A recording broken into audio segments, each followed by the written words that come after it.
البنات ان شاء الله راكم كامل بخير وعلى خير. اللي جيتكم avec une nouvelle vidéo كيما وعدتكم. ça sera une petite recette voilà تاع لي بريوش هادوما اللي درتهم farci avec du chocolat. j'espère que هاد لو جونغ تاع لي فيديو يعجبكم surtout car انا avec le confinement الحجر الصحي on fait que cuisiner وناكلوا بالصحه والراحه ان شاء الله. دونك نخليكم مع لا سويت تاع لا فيديو. وإلا عجبكم هاد لو جونغ تاع لي فيديو بيان سور ما تنساوش تعطوني رايكم في لي كومونتير. et puis je vous fais de gros bisous. مشاهده طيبه ان شاء الله. نبداو بالمكونات. راح نحتاجو زوج كيسان حليب، ما يكونش بارد وما يكونش سخون، يكون دافي. انا خرجته 10 دقائق قبل ما نبدا، وهذا هو الكاس اللي درت به القياسات. دونك زوج كيسان حليب. بالنسبه للفارينه راح نعطيكم بالتقريب 550 غرام، لانه تقدر تاخذ لكم كتر تقدر تاخذ لكم اقل على حسب الفارينه تاعكم، لا تشرب سوائل بالخف ولا لا. هنا عندي ملعقه صغيره تاع لافاني جبتها من الجزائر. كما تقدروا تعوضوها بلو سكر فانيي ولا لي زيس دو سيترون، يعني قشور الليمون ولا قشور البرتقال. انا ما نحبش لو غو تاع قشور الليمون ولا البرتقال في لي غاتو، دونك درت لافاني ملعقه صغيره. عندي 2 معالق صغار خميره فوريه تاع الخبز. عندي 4 ملاعق كبار تاع السكر. وهنا عندي بيضه اللي فرقت البياض على الصفار. وهنا عندي كاس تاع لاتاي درت النص نتاعو عمرته بالزيت. وهنا نسحقوا 2 ملاعق كبار زبده. دونك راح نبداو تو سويت. راح نديروا 4 ملاعق سكر تاعنا نزيدوهم للحليب، ونزيدوا معاهم 2 ملاعق صغار تاع خميره تاع الخبز، ونخلطوا الكميه تاعنا هذه كامل.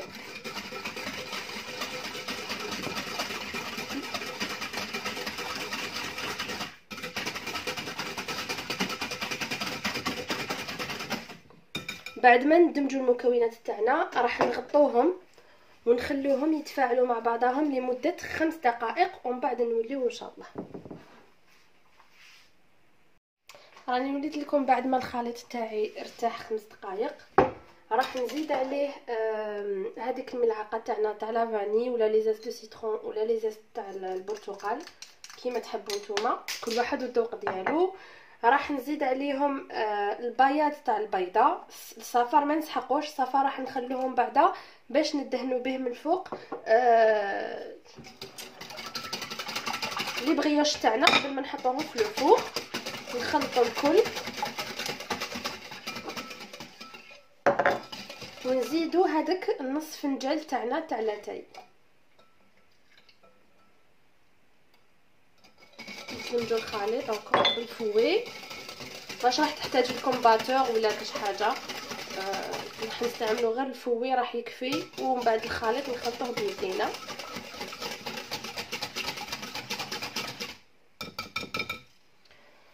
نبداو نزيدوا الفارينه تاعنا تدريجيا، نخلطوا بيدينا بيان سور.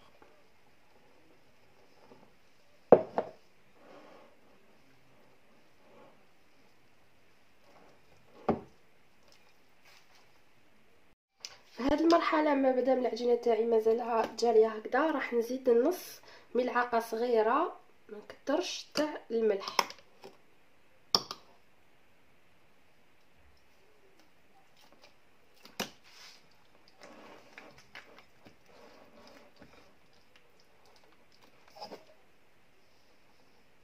العجينه تاعنا راح تجينا ماشي يابسه ولا محكومه 100%، راح تجينا شويه تتلاصق بيان سور. ومن بعد حنا راح نكملوا ندلكوها.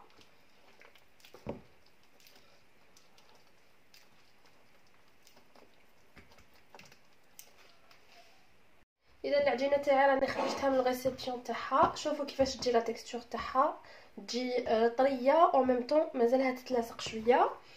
دونك لازم تكون يعني لا تكستور تاعها هكذا. راح ندلكوها شويه، ومن بعد واش راح نديروا هذوك 2 ملاعق كبار تاع الزبده.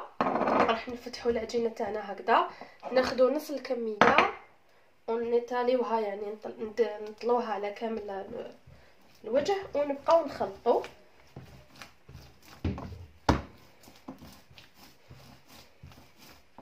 الوغ البنات للامانه فقط هذه الوصفه ماشي ديالي، يعني شفتها من قناه سيده مغربيه. فوالا الوغ راح نزيد نفتحها من الجهه الاخرى. الوغ الزبده راح تعطينا طراوه وهشاشه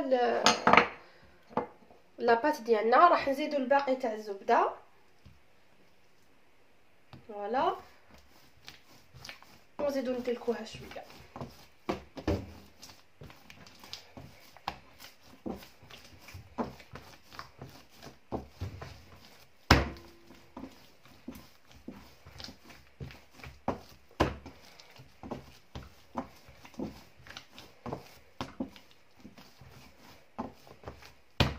دوكا نعاودو نطمو العجينه تاعنا ونعاودو نحطوها في لو ريسيبيون هذا اللي خلطنا فيه، ونخلوها ترتاح لمده على الاقل 20 دقيقه. الوغ انا كون مازال الحال ماشي وقت القهوه، راح نخليها حتى نص ساعه باش نبدا في كيفيه التحضير تاعها. الوغ البنات انا خليتها مده 40 دقيقه باسكو كنت مشغوله. هاي اللي كيفاش ضعفت الحجم تاعها. دوك نحوها اون فالا ديغازي ونكونوها كريات صغار.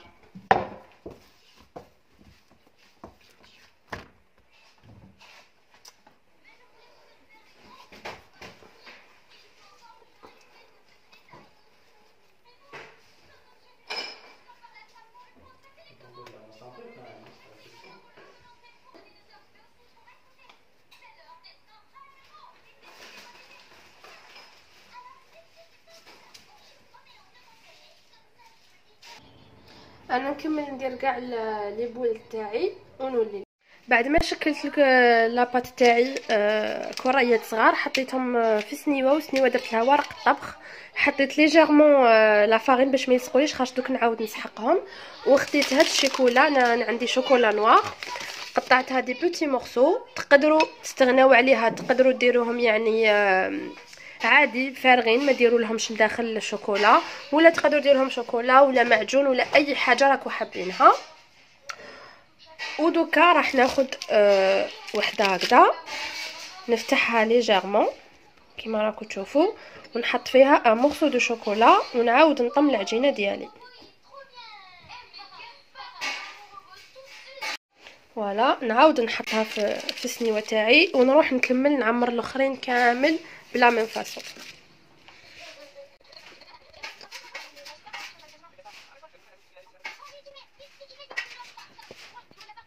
بعد ما كملت عمرتهم كامل داخل بلو شوكولا، راح ناخذ داك الصفار تاع البيضه تاع مقبل وندهن به كامل يعني السطح تاع لي بغيوش ديالي. بالنسبه للديكوراسيون بعدا من الفوق، كل وحده واش يتوفر عندها في البيت. انا كنت معوله ندير الجلجله المحمص، بصح حوست عليه ما لقيتوش. دوكو واش راح ندير في بلاصتو، راح ندير هادوما لي بيبيت دو شوكولا، بس بانهم يبانوا لكم مليح، راح نحطهم من الفوق. واللي ما عندهاش يعني ماشي اوبليجي ديري من فوق شكل، ديري لها غير صفار تاع البيض وتخليها طيب.